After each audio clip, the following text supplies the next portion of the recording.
Čína je krajina, ktorej sa naozaj človek veľmi a veľa nachodí a preto je po takom naozaj pevnom dni veľmi dôležité si dobre vedieť oddychnúť.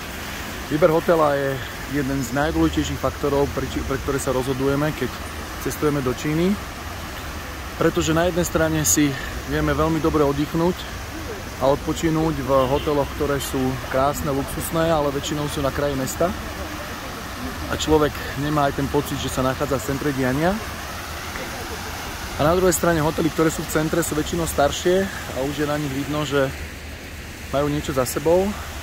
Ale myslím si, že náš hotel, ktorý sme naozaj veľmi pečlivo vyberali, spĺňa charakteristiku oboch vecí. Nachádzame sa v úplnom srdci mesta Guangzhou, pri známom parku Yexiu. A ideme sa pozrieť, ako vyzerá náš hotel.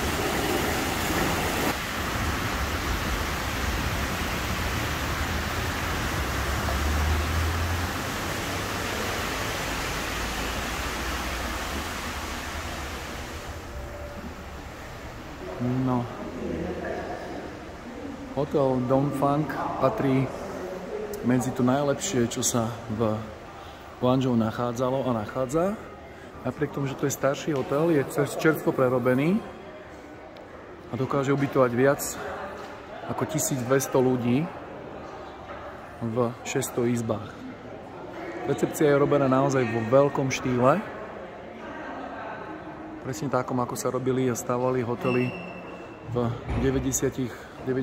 a nulových rokoch. Recepcia je naozaj obrovská a my požiadame manažérku Stefany, ktorá sa o nás stará, aby nám povedala o hoteli trošku viac.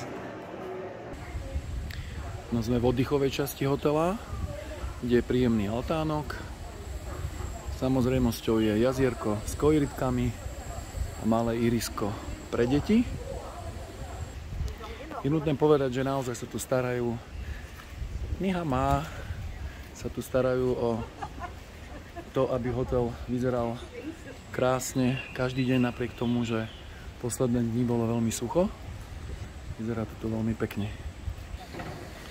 Keďže sme v bližšom centre mesta Guangzhou, všade je vidieť práve charakteristické 4 kozy, ktoré sú symbolom tohto mesta, pretože sa hovorí, že pastier so 4 kozami založil mesto Guangzhou.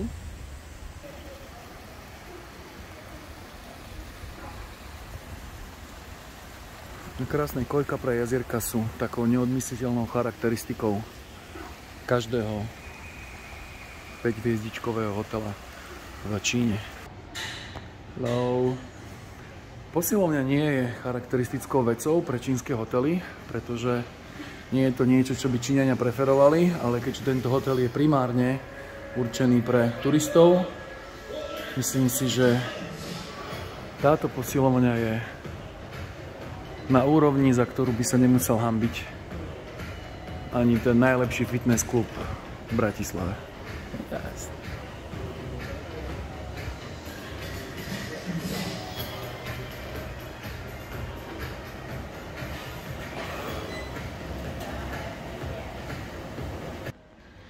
Nedeľnou súčasťou sú aj prístroje, ktoré sú určené pre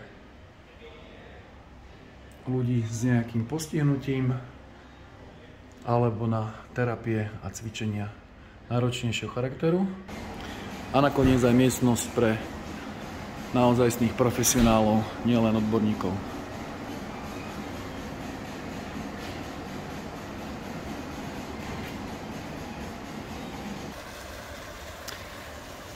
Mať bazén v hoteli je charakteristikou každého luxusnejšieho hotela v Číne.